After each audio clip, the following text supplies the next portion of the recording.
तो hi everyone, good morning to all of you. कैसे हैं आप सब लोग और कैसी चल रही है आप लोगों की तैयारी। दोस्तों, मैं हूं समीर और आप सबका वेलकम करता हूं आप लोगों के प्यारे से चैनल सेमिकॉन पर। दोस्तों, हम लोगों ने अपनी लास्ट क्लास के अंदर माइक्रो इकोनॉमिक्स से रिलेटेड बहुत इंपॉर्टेंट डिस्कशन करे थे। वो क्लास मैंने उसमें कार्डिनल अप्रोच आपको बढ़िया तरीके से समझाया था और कुछ मैंने न्यूमेरिकल्स भी डिस्कस आपके साथ करे थे। आज जो मैं आपको पढ़ाऊंगा, आज मैं गाइस अगेन आपको कंज्यूमर थ्योरी से रिलेटेड तीन बहुत इंपॉर्टेंट टॉपिक्स आप लोगों को आज समझाऊंगा, जो गाइस आपके एग्जाम में डेफिनेटली पूछे जाएंगे। यदि आपके सिलेबस में माइक्रो इकोनॉमिक्स है तो गाइस जो मैं आज पढ़ा रहा हूं या फिर जो मैं नॉर्मली पढ़ाऊंगा आप लोगों को, क्योंकि मैं सिलेक्ट करके पढ़ाता हूं आप लोगों को यूट्यूब पर, जो कि आपके एग्जाम पॉइंट ऑफ व्यू से बहुत ज्यादा इंपॉर्टेंट होता है। आज मैं आपको तीन प्रकार के इफेक्ट्स के बारे में बताऊंगा। आज हम बात करेंगे कि बैंड वैगन इफेक्ट क्या होता है, मतलब हम पहला टॉपिक बात करेंगे बैंड वैगन इफेक्ट, एक और टॉपिक डिस्कस करेंगे वेबलिन इफेक्ट और एक टॉपिक डिस्कस करेंगे हम लोग स्नॉब इफेक्ट। ये तीन टॉपिक हम लोग आज डिस्कस करेंगे। वीडियो को लास्ट तक देखिएगा। कोई भी सजेशन है, कोई भी कमेंट है तो आप कमेंट सेक्शन में अपना वैल्यूएबल कमेंट पोस्ट कर सकते हैं। चलिए जल्दी शुरू करते हैं अपनी क्लास का डिस्कशन। कॉपी पेन निकाल लीजिए और बढ़िया तरीके से चीजों को नोट करिएगा। तो जैसा कि आपको पता है माइक्रो इकोनॉमिक्स कर रहे हैं, ठीक है, और लेक्चर नंबर 2 है। ओके, चलो आगे बात करते हैं हम लोग यहाँ पे। बेटा देखो, तीन टॉपिक्स में आपके साथ यहाँ पे कवर करूंगा, जैसे कि मैंने आपको भी यहाँ पर बताया है। मैं जस्ट आपके साथ यहाँ पे तीन टॉपिक्स को कवर करूंगा। एक बैंड वैगन इफेक्ट, एक स्नॉब इफेक्ट और एक आपका वेबलन इफेक्ट। ये तीन टॉपिक्स मैं आपके साथ में कवर करूंगा और ये जो मतलब इसमें एक ही बात हो गई। और बाकी ये जो रिमेनिंग टॉपिक्स है ये मैं अगले सेशन में कवर करूंगा। मैं ये टॉपिक्स आपके साथ में सारे एक एक करके कवर करता जाऊंगा। देखो, कंज्यूमर थ्योरी में हम लोग बात करते हैं अपनी डिमांड फंक्शन की, ठीक है। हम लोग यहाँ बात करते हैं अपने डिमांड फंक्शन की। अब मेरा जो डिमांड फंक्शन होता है वो किस प्रकार हो सकता है, तो वो तीन प्रकार से, क्योंकि देखो अगर किसी भी कमोडिटी का प्राइस इंक्रीज करता है या डिक्रीज करता है तो उससे उसकी क्वांटिटी डिमांड पे क्या इंपैक्ट पड़ता है, उससे उसकी क्वांटिटी डिमांड पे क्या इंपैक्ट पड़ता है, क्या वो क्वांटिटी डिमांड बढ़ती है या वो कम होती है, ठीक है। तो उसी प्रकार हम लोग यहाँ पे बात करते हैं, यानी अगर प्राइस में चेंज आता है तो क्वांटिटी में किस प्रकार आपका चेंज आएगा, प्राइस में चेंज आता आएगा तो क्वांटिटी में किस प्रकार यहाँ पे चेंज आएगा। वही सारी बातें हम लोग यहाँ पे अभी डिस्कस कर रहे हैं, ठीक है। आगे बात करते हैं इसमें हम लोग। देखो, हमारे पास जो मेन टॉपिक है that is band wagon effect. ये पेपर में पूछा जाता है। आप कोई भी एग्जाम दे रहे हो यार, अगर आपके सिलेबस में इकोनॉमिक्स है, अगर आप इकोनॉमिक्स बेस्ड एग्जाम दे रहे हो, जो कि मेरी स्पेशलाइजेशन है, इकोनॉमिक बेस्ड एग्जाम दे रहे हो और उसमें अगर माइक्रो इकोनॉमिक्स है, यार ये ना टॉपिक पूछा जाएगा आपसे। देखो होता क्या है, मान लीजिए इकोनॉमी के अंदर कोई भी कंज्यूमर किसी भी गुड को इस वजह से खरीद रहा है कि वो कमोडिटी मार्केट में ट्रेंडिंग पर है, ठीक है। बहुत सी चीजें ऐसी होती हैं जो ट्रेंड के हिसाब से खरीदी जाती हैं। हर कोई उसी चीज को ले रहा होता है, हर कोई उसी चीज से चल रहा होता है। जैसे मैं आपको छोटा सा एग्जांपल दूं, अभी जैसे मैं पढ़ा रहा हूँ एज एन टीचर, तो मैं डिजिटल बोर्ड पे पढ़ा रहा हूँ, लेकिन कुछ टाइम पहले तक हम व्हाइट बोर्ड पे पढ़ाते थे। और अगर 2-3 साल 3-4 साल पहले की बात करो तो मेजर टीचर्स, मैक्सिमम टीचर्स जो होते थे वो व्हाइट बोर्ड पे ही पढ़ाते थे, और अभी भी बहुत सारे बड़े बड़े टीचर्स भी व्हाइट बोर्ड पे पढ़ा रहे हैं। लेकिन आप देखो, एकदम से ट्रेंड चला, ठीक है, और ट्रेंड में क्या हुआ, डिजिटल बोर्ड की जो है डिमांड बढ़ गई। डिजिटल बोर्ड जिसपे मैं पढ़ा रहा हूँ अभी, डिजिटल बोर्ड, ठीक है, पैनल टीवी पैनल है ये, राइट। अब पढ़ाऊंगा मैं सेम, चाहे मैं व्हाइट बोर्ड पे पढ़ाऊं चाहे मैं डिजिटल पे पढ़ाऊं। हाँ, वो बात अलग है कि डिजिटल पे थोड़ी सी एफिशिएंसी और मिल जाती है, लेकिन ये ट्रेंड सा नहीं हो गया। अब तुम देखो यूट्यूब पे मैक्सिमम टीचर्स की वीडियोस आपको डिजिटल टीवी पे मिलेंगी, भले ही वो करोड़ सब्सक्राइबर वाला हो या वो 1000 सब्सक्राइबर्स वाला हो, मतलब कोई भी हो वो, ठीक है। तो ये ट्रेंड है। और भी बहुत सारे आप लोग एग्जाम्पल लेके चल सकते हो कि जैसे जैसे मास्क, अभी कोरोना वायरस आया था तो बीच में ट्रेंड चल गया था मास्क पहनने का, वो मतलब जरूरी भी था और ट्रेंड भी था। तो तुम देखो, नई नई वैरायटीज के मास्क आते थे, हैंड सैनिटाइजर उसका ट्रेंड चला था। तो चीजों का ट्रेंड चलता है। या बहुत सारे एक्टर्स है, बाइक बाइक का जो ट्रेंड है, बाइक का जो शौक है, वो कब से शुरू हुआ था, जब धूम मूवी आई थी उसके बाद में ट्रेंड चल गया था कि बढ़िया बढ़िया बाइक होनी चाहिए। तो कोई भी कमोडिटी अगर इस वजह से खरीदी जाती है क्योंकि वो ट्रेंडिंग में है, उस हिसाब को उसके इफेक्ट को आप बैंड वैगन इफेक्ट बोलते हो। मतलब मैंने आपके लिए यहाँ पे थ्योरी भी लिखी हुई है, जैसे हम लोग बोलते हैं कि बैंड वैगन इफेक्ट वो होता है जब कोई भी कंज्यूमर किसी भी कमोडिटी को परचेज इस वजह से करेगा, परचेज इस वजह से करेगा क्योंकि क्योंकि वो किसी और की साइड से इन्फ्लुएंस्ड है। अब जैसे कैटरीना कैफ, जैसे फ्रूटी है, अब फ्रूटी का ट्रेंड है किसी, है ना, तो कैटरीना कैफ ने फ्रूटी का ऐड करा तो वो ट्रेंडिंग पर आ गई चीज, तो अब हर कोई फ्रूटी पीता हुआ दिखेगा आपको। ठीक है, शाहरुख खान कोलगेट में कहता है कि आपके टूथपेस्ट में नमक है, तो वो चीज ट्रेंडिंग पर आ गई। तो मार्केट में ट्रेंड के हिसाब से चीजें चलती है जो इन्फ्लुएंस होती हैं, तभी तो एक्टर्स को हायर किया जाता है क्योंकि वो ट्रेंड बदल दें। बहुत साल पहले सलमान खान की मूवी आई थी तेरे नाम, है ना, अगर आपको, आप छोटे रहे होंगे आप, तो आपने देखा होगा तेरे नाम की बीच की मांग थी, बीच बाल जो थे बीच के थे, मेरे भी बीच की मांग है, मतलब मेरे बीच के थे गड़े हुए बाल। लेकिन तुम पूछो अपने फादर से, अपने गार्जियंस के जिनकी उम्र अभी 35 से 40 साल है या उसके ऊपर भी हो सकती है, तुम पूछो तो वो बताएंगे कि उस टाइम, और शायद वो आज तक भी चल रहा है, ट्रेंड चला था, हर दूसरे तीसरे बंदे की जो मांग थी वो बीच में से निकली हुई थी। तो ये ट्रेंड चलता है, इन्फ्लुएंस होता है। ठीक है, जो ट्रेंड नहीं चलता। अब किसी भी commodity demand, if the demand for a product, वो इसलिए राइज करेगी among the group of a consumer, क्योंकि कोई भी ग्रुप में वो चीज बढ़ जाती है, डिमांड बढ़ जाती है, तो उसकी डिमांड इसलिए नॉर्मली बढ़ जाती है। अब एक बात ध्यान रखना, यदि कोई भी कमोडिटी ट्रेंडिंग पर है तो उसकी जो इलास्टिसिटी होती है वो इलास्टिक या फ्लेक्सिबल होगी, मोर फ्लेक्सिबल। ये बात बहुत इंपॉर्टेंट है आप लोगों के जानने के लिए है, ये वाली बात बेटा, ये बात ध्यान रखना, ये पेपर में पूछी जाएगी। क्या मतलब बैंड वैगन इफेक्ट में जो आपकी इलास्टिसिटी होगी ना, फ्लेक्सिबल फ्लेक्सिबल डिमांड फंक्शन होगा, और जो इलास्टिसिटी होगी वो इलास्टिक होगी। ठीक है, इलास्टिक, इलास्टिसिटी, इलास्टिक का मतलब होता है फ्लैटर होना, इलास्टिक का मतलब होता है फ्लैटर होना। ठीक है, और फ्लैटर से फ्लैटर होना, फ्लेक्सिबल होना। ठीक है, ये बात मुझे समझ में आ गई आप लोगों को। ध्यान रखना, जो आपका मार्केट डिमांड कर्व है वो ज्यादा फ्लेक्सिबल और इलास्टिक होगा। क्लियर है, ये बहुत इंपॉर्टेंट बात थी आप लोगों के लिए। देखो अभी कॉन्सेप्चुअल चीज समझा रहा हूं, तो ऐसे अब जैसे इसका डायग्राम आ गया यहाँ पे, तो डायग्राम में आपको दिमाग लगाना है यहाँ पे बेटा। ठीक है, डायग्राम पर आप लोगों को बहुत बढ़िया दिमाग लगाना है। कैसे, जरा ध्यान से देखिएगा डायग्राम में जो चीजें मैं आपको भी बता रहा हूं यहाँ पर। ठीक है, एक्चुअली ये बार बार सेट करना पड़ता है। डन, परफेक्ट है।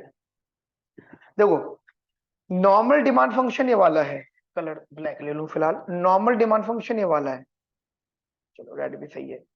This is your normal demand function. ठीक है, जो जैसे भी हो सकता है, ये आपका ब्लैक है, नॉर्मल डिमांड फंक्शन ये वाला है। ठीक है, अब होगा हुआ ये कि आप ट्रेंडिंग पे चीजें आ गई। ठीक है, अब अगर पर्टिकुलर प्राइस है तो उस पर्टिकुलर प्राइस पे तो यही क्वांटिटी डिमांड होगी। ठीक है ना बेटा, पर्टिकुलर प्राइस पे तो सेम क्वांटिटी डिमांड होगी। लेकिन अगर मार्केट में प्राइस कम होता है किसी भी कमोडिटी का, तो ऑब्वियसली बात है उसकी डिमांड बढ़ जाएगी। अगर वो कमोडिटी नॉर्मल कमोडिटी का, मतलब वो कमोडिटी नॉर्मल है और उस पर कोई ट्रेंडिंग व्रेंडिंग नहीं है, तो उसकी क्वांटिटी इतनी होगी, मान लो कोई ट्रेंड विदाउट ट्रेंडिंग है। लेकिन अगर वो ट्रेंडिंग का पार्ट है, अगर वो ट्रेंडिंग का पार्ट है, तो गाइस ध्यान रखना, ट्रेंडिंग के पार्ट में जो उसका डायग्राम बनेगा वो, मतलब क्योंकि हमारा न्यू डिमांड फंक्शन ये वाला है, तो तुम देखो पहले के मुकाबले ज्यादा क्वांटिटी डिमांड की जा रही है क्योंकि वो ट्रेंडिंग में। ठीक है, ट्रेंडिंग में है वो चीजें। जैसे मैं आपको एग्जांपल देता हूं, अब जमाना ये आ गया कि आज से 20 साल पहले या 15 साल पहले साइकिल्स का जमाना था। साइकिल्स मतलब थोड़ा बच्चा बड़ा होता था ना, थोड़ा सा समझदार, 12-13 साल का, तो उसको साइकिल लाते तो वो साइकिल पे बड़ा खुश होता था, बहुत खुश होता था। ठीक है, लेकिन आज जमाना किस चीज का है, आज ट्रेंडिंग में क्या है, साइकिल किसी के पास है तो वो बुरा माना जाता है। लेकिन अगर उसके पास में इलेक्ट्रिक व्हीकल है, ईवी है ना, बैटरी वाली स्कूटी है, चलो पेट्रोल वाली समझ में आती है, थोड़ी सी हैवी हो जाती है, मुश्किल होती है, लेकिन अब जो ट्रेंड चल रहा है, इलेक्ट्रिक व्हीकल्स का ट्रेंड चल रहा है, तो वो लोग ले रहे हैं ना, तो ध्यान रखना। अब उसमें हल्का सा ही बदलाव आता है तो ट्रेंडिंग के हिसाब से डिमांड ज्यादा बढ़ जाएगी। तो यहाँ पे मैंने ना डायग्राम के साथ साथ इसकी एक्सप्लेनेशन भी दी है आप लोगों को। ये ना मैं नोट्स आप लोगों को शेयर कर दूंगा, तो ये जो नोट्स है मैं आप लोगों को शेयर करूंगा, आप इन नोट्स को बढ़िया से स्टडी कर सकते हो। ठीक है, चलो जल्दी से आगे बढ़ते हैं फटाफट से। ठीक है, ये मैंने थोड़ा सा एक्सप्लेनेशन यहाँ पे दी है, ऐसी इसी इसी डायग्राम का कंटिन्यूशन है। मतलब ये जो है, जैसे मैं ये कहता हूँ ना कि अगर बैंड वैगन इफेक्ट, मान लो अगर जीरो है, बैंड वैगन इफेक्ट अगर जीरो है तो ध्यान रखना वो इधर होगा, ठीक है, मतलब इधर होगा, इधर दिख रहा है आपको येलो, ये इधर होगा। लेकिन अगर band band wagon effect zero नहीं है तो आपका डिमांड फंक्शन और फ्लेक्सिबल हो जाएगा और आपका जो प्राइस कम होगा उसकी क्वांटिटी आपको यहाँ मिलेगी। फर्क समझ में आया आप लोगों को? तो ये चीज थोड़ी सी आप दिमाग में रखना। बैंड वैगन इफेक्ट में आपका जो डिमांड कर्व होता है वो और भी ज्यादा इलास्टिक बन जाता है। कैसा बन जाता है बेटा? वो और भी ज्यादा इलास्टिक बन जाता है। कैसा बन जाता है? ज्यादा इलास्टिक बन जाता है। सीखने वाली बात थी सारी। ये था मेरा बैंड वैगन इफेक्ट। अब मैं आपको बताता हूँ स्नॉब इफेक्ट। देखो ऐसा होता है, जैसे बैंड वैगन इफेक्ट क्या था, बैंड वैगन इफेक्ट क्या था कि जो जिस तरह भीड़ जा रही है, मतलब हर कोई अगर कोई चीज खरीद रहा तो मैं भी उसी चीज को खरीदूंगा, तो वो क्या था आपका बैंड वैगन इफेक्ट। लेकिन मार्केट में इसका उल्टा भी होता है, मार्केट में इसका उल्टा भी होता है।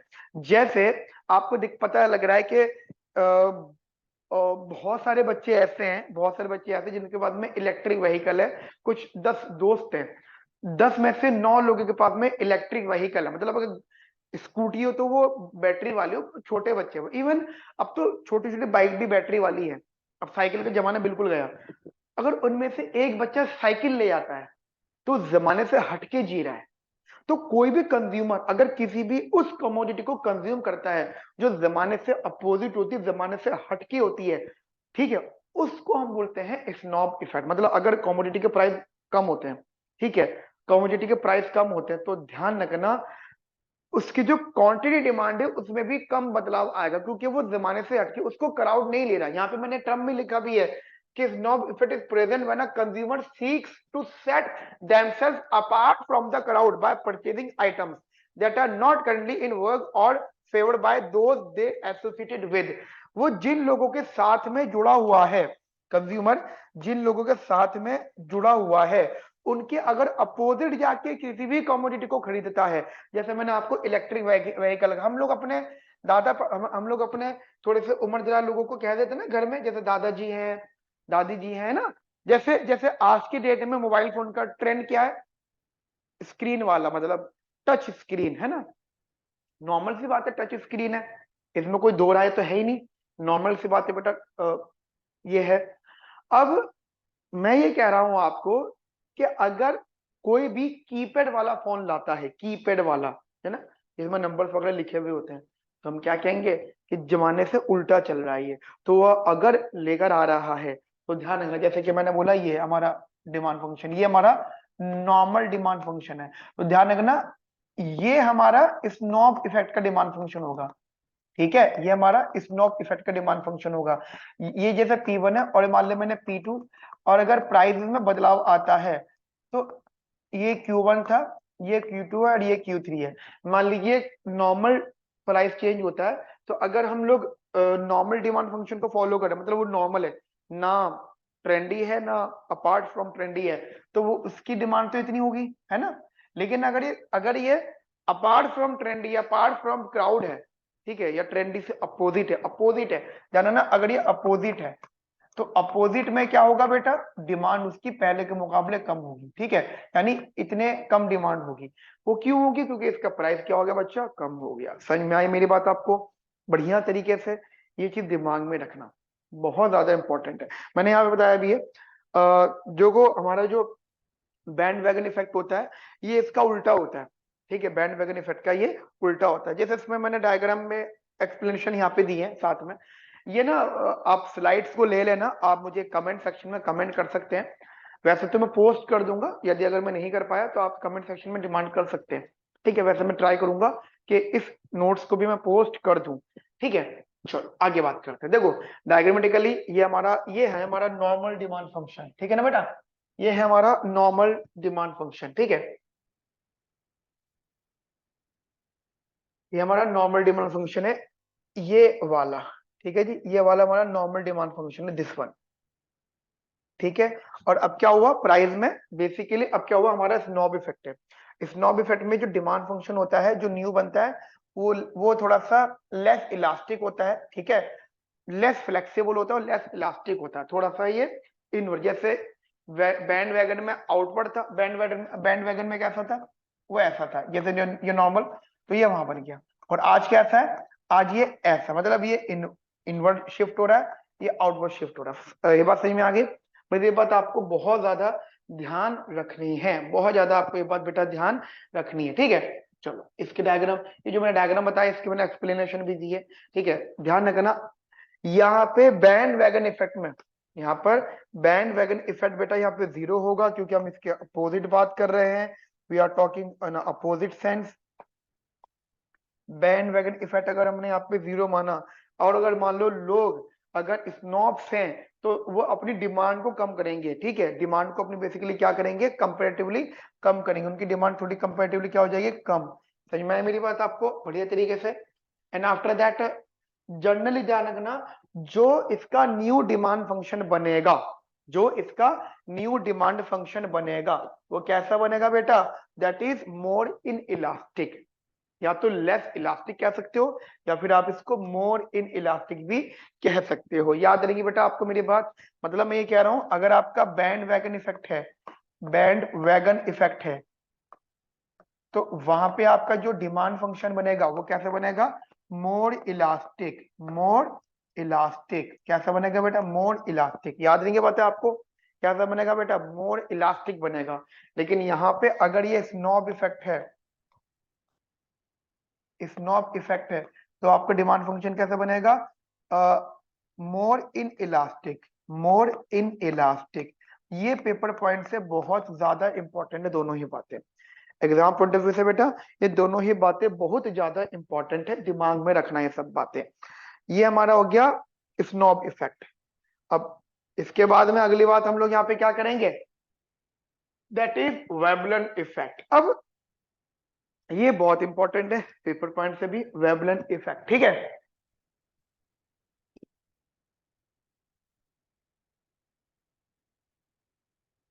चलो आगे बात करते हैं। देखो होता ये है कभी कभी हमारी इकोनॉमी के अंदर मार्केट में ना किसी भी कमोडिटी के, वो कमोडिटी ज्यादा बिकती है जो कमोडिटी के प्राइस ज्यादा होते हैं। मान लीजिए इकोनॉमी के अंदर कोई कमोडिटी इसलिए ज्यादा बिक रही है क्योंकि उसके प्राइस ज्यादा है। क्यों ज्यादा बिक रही है बेटा, वो इसीलिए ज्यादा बिक रही है क्योंकि उसके प्राइस ज्यादा है। जैसे मैं आपको एग्जांपल दूं आईफोन का। अब आईफोन क्यों इतना बिकता है, अगर आईफोन का आप देखो तो जब नया आईफोन आता है तो उसके आउट ऑफ स्टॉक हो जाता है एकदम से ही, लंबी लंबी लाइनें लगी हुई होती। क्या उसका रीजन है, क्योंकि वो आर्टिकल ऑफ डिस्टिंक्शन है, कुछ लोगों को डिस्टिंक्ट रखती है, ठीक है। या आप ये कह सकते हो वो स्टेटस का पार्ट है। मतलब अब हर एक्टर के पास, हर सेलिब्रिटी के पास आप आईफोन देखोगे, अगर वो सैमसंग लेकर घूमता है तो लोग उसको गरीब की निगाह से देखेंगे। आईफोन इसलिए लोग खरीदते हैं क्योंकि वो महंगा है। अब इसको थोड़ा सा इमेजिनेशन करो, मान लो आईफोन, अब जैसे आईफोन 15 प्रो है, वही लोग डिमांड कर रहे हैं। IPhone 6s, iPhone 6, iPhone 5, iPhone 4, इसे क्यों नहीं ले रहे लोग, सेकेंड हैंड तो मिल सकता है। क्यों, क्योंकि उसके प्राइस कम है। देखो अगर आईफोन वाले अपने कमोडिटी, अपने आईफोन प्रोडक्ट के प्राइस कम कर देते हैं तो उसकी डिमांड कम होगी, ध्यान रखना। वो इसीलिए बिक रहा है क्योंकि वो महंगा है, क्योंकि वो महंगा है इसीलिए वो यहाँ पे बिक रहा है। मैंने यहाँ पे आपको एग्जांपल में भी समझाया है, आईफोन इसलिए बिक रहा है क्योंकि वो महंगा है। अगर वो सस्ता होता तो आईफोन नहीं बिकता। आज से कुछ साल पहले की बात है, सैमसंग बिका करता था, और पहले चले जाओ तो नोकिया बिका करता था, उससे भी और पहले चले जाओ तो रिलायंस ने अपना मोबाइल फोन निकाला था कीपैड वाला इतना सा, आज से तकरीबन 20 साल पहले 24-25 हजार रुपए का हुआ करता था। लोग यूज करा करते थे उसे भाई, क्यों, क्योंकि वो महंगा था। लैंडलाइन फोन को छोड़ के मोबाइल फोन पे आ गए थे क्योंकि महंगी चीजें थी। एक तो ट्रेंड का पार्ट भी था, दूसरा वो महंगा भी था, ठीक है। तो अब जैसे मैंने आपको यहाँ पे आईफोन का एग्जांपल दे रहा हूँ, मान लीजिए, मान लीजिए आईफोन है, जैसे मैंने आपको बोला कि इफ द कंज्यूमर जजेस quality of the consumer bye it's prices, महंगी है तो अच्छी होगी, महंगी है तो अच्छी होगी। जैसे जैसे आज भी लोग ना पढ़ाई आईआईटी जेई की तैयारी करने के लिए, नीट की तैयारी करने के लिए कोटा जाते हैं और 1-2 लाख रुपए खर्च भी करते हैं, क्योंकि उनको लगता है, माँ बाप को भी फील होता है कि जब तक उन जेब से पैसा बड़े अमाउंट में नहीं जाता तब तक उनको ये लगता ही नहीं है कि बच्चा पढ़ाई कर रहा है। आज की डेट में पढ़ाई थोड़ी सस्ती हो गई है, जैसे यूट्यूब का ट्रेंड है, मैं भी आपको यूट्यूब पे पढ़ा रहा हूँ यार, ये है मतलब, तो स्टूडेंट्स की वैल्यू कम करते हैं क्योंकि फ्री अवेलेबल है। यही चीज आज से 10 साल पहले कॉस्टली हुआ करती थी तो उसकी वैल्यू हुआ करती थी। ठीक है, वही चीज मैं आपको यहाँ पे बता रहा हूँ। ठीक है, तो कंज्यूमर है, अगर वो एज्यूम करता है कि आईफोन बेटर है क्योंकि उसका प्राइस बहुत ज्यादा है, इस वजह से वो आईफोन को अच्छा मानता है। अगर आईफोन सस्ता हो जाता है तो ध्यान रखना उसकी डिमांड भी कम हो जाएगी। मतलब अगर price of the commodity decrease होने लग जाएगा तो उसकी क्वांटिटी डिमांड भी बेटा ऑफ गुड एक्स की वो भी कम होने लग जाएगी। ध्यान रखना, ये लॉ ऑफ डिमांड वायलेट कर रहा है, वायलेट क्या कर रहा है बेटा, लॉ ऑफ डिमांड को वायलेट। लॉ ऑफ डिमांड यहाँ पे फेल हो रहा है, क्यों? क्योंकि इसमें जो आपका डिमांड कर बन रहा है that is upward sloping demand कर, अपवर्ड स्लोपिंग डिमांड कर। ठीक है, अब आईफोन क्यों लोग खरीदते हैं? क्योंकि महंगा, जितना आईफोन महंगा होगा उतनी उसकी डिमांड बढ़ेगी, जितना आईफोन सस्ता होगा उसकी उसकी डिमांड उतनी बेटा क्या होगी। ध्यान रखना, एक इकोनॉमिक्स आए थे हमारे सामने, एक इकोनॉमिक्स आए। ठीक है, अच्छा ये एक बात मैं आपको बता रहा था कि जो वेबलिन इफेक्ट है इसके जो इकोनॉमिक्स थे, किन्होंने वेबलिन इफेक्ट को सजेस्ट करा है, दैट इज उनका नाम है थॉर्स्टीन वेबलन। क्या नाम है उनका? थॉर्स्टीन वेबलन, थॉर्स्टीन वेबलन।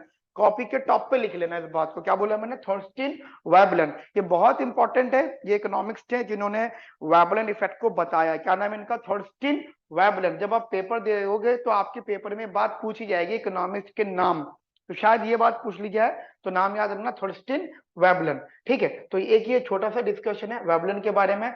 और जस्ट मैंने यहाँ पे आपको बताया कि वेबलन के अंदर वेबलन इफेक्ट का मतलब होगा जो आपकी डिमांड फंक्शन होगा वो अपवर्ड स्लोपिंग होगा। देखो ये हमारा नॉर्मल डिमांड फंक्शन है, this is our normal demand function. ठीक है, ये हमारा नॉर्मल डिमांड फंक्शन है, मान लीजिए दिस वन। ठीक है, ये हो गया हमारा normal demand function, this is D x. उसके बाद में हमारा डिमांड फंक्शन चेंज हुआ डी एक्स। ठीक है, अब जनरली ये एक और चेंज हुआ। ठीक है, एक और आप यहाँ पे भी ऐसे भी रख सकते हो, ये वाला डी एक्स डबल डैश। अब मैं कह रहा हूं कि जो अब हमारा डबल डी एक्स होगा ये हमारा वेबलिन इफेक्ट का पार्ट होगा। यहाँ पे जो आपका डिमांड फंक्शन बनेगा ये अपवर्ड स्लोपिंग बनेगा। क्यों? अगर इसका प्राइस कम होगा तो ध्यान रखना इसकी डिमांड कम कंज्यूम, इसकी डिमांड कम होगी। अगर इसका प्राइस कम होगा, यदि इसका प्राइस कम होता है तो इसकी डिमांड बेटा क्या होगी? कम होगी। अगर इसका प्राइस कम होता है तो इसकी डिमांड भी क्या होगी? कम। अब मैंने यहाँ पे एग्जांपल ये लिया है कि मान लीजिए, लेट सपोज मान लीजिए कि हम इनिशियली मान लेते कि हमारा बैंड वैगन इफेक्ट और स्नॉब इफेक्ट नहीं है। ठीक है, क्या बोला मैंने? बैंड वैगन है और स्नॉब है वो नहीं है, वो दोनों इफेक्ट बेसिकली यहाँ पे नहीं है। अब मान लो now the people will assume that since it is low price so it is called its quality is not good as they will. मतलब पॉइंट क्या है कि अगर लोगों को महसूस हो जाता है कि जो मैंने कमोडिटी खरीदी है उस वो सस्ती है, वो क्या है बेटा? सस्ती है। मैं आपको छोटा सा एग्जांपल देता हूं, एक कार आई थी, नैनो कार। नैनो कार की खास बात क्या थी?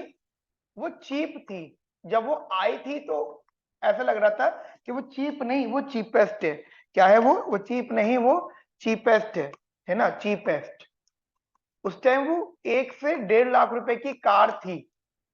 ठीक है, 1 से 1.5 लाख रुपए की कार थी जब वो आई थी। तो जब वो लॉन्च हो रही थी तो उसके लॉन्चिंग में ये कहा गया कि गरीब की कार है और सस्ती से सस्ती कार है ये। ठीक है, लेकिन उसकी डिमांड कम रही, उसकी डिमांड कम हुई। क्यों कम हुई उसकी डिमांड? क्योंकि वो सस्ती थी। सोचो, लोग ये सोच रहे थे कि यार मैं 1-1.5 लाख रुपए खर्च भी करूंगा और जब मैं नैनो कार में घूमूंगा तो लोग मुझे देख के बोलेंगे बेचारा गरीब, इसने इसने सस्ती कार लिया, मतलब ये कंफर्म था कि वो सस्ती है। ठीक है, तो ये चीज थोड़ा सा आप दिमाग में रखना कि अगर लोग उस चीज को, अगर लोग सस्ती चीज को खरीद रहे हैं तो उनके दिमाग में रहता है कि ये सस्ती है तो ये खराब होगी। ठीक है, और अगर महंगी है तो ये अच्छी होगी। तो मैं आपको वही बात समझा रहा हूं यहाँ पे कि अगर वो सस्ती है तो महंगी, तो सस्ती है तो अच्छी नहीं होगी, महंगी है तो वो अच्छी जानी जाएगी। इसमें खास बात क्या होती है कि आपका जो न्यू डिमांड फंक्शन होता है, जो न्यू डिमांड फंक्शन होता है वो आपका बेटा अपवर्ड स्लोपिंग होता है। क्या होता है बेटा? वो आपका अपवर्ड स्लोपिंग होता है demand function. New demand function आपका अपवर्ड स्लोपिंग होता है। कैसा होता है वो? Upward sloping. बच्चा कैसा होता है वो होता है आपका अपवर्ड स्लोपिंग। कैसा होता है वो?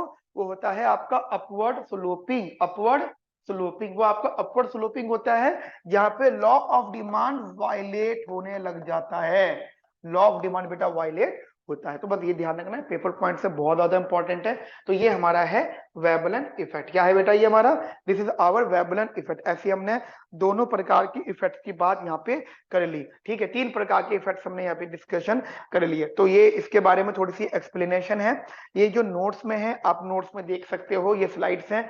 एंड नो डाउट आज के लिए इतना रखते हैं, मिलेंगे नेक्स्ट सेशन में हम लोग और भी टॉपिक्स के बारे में।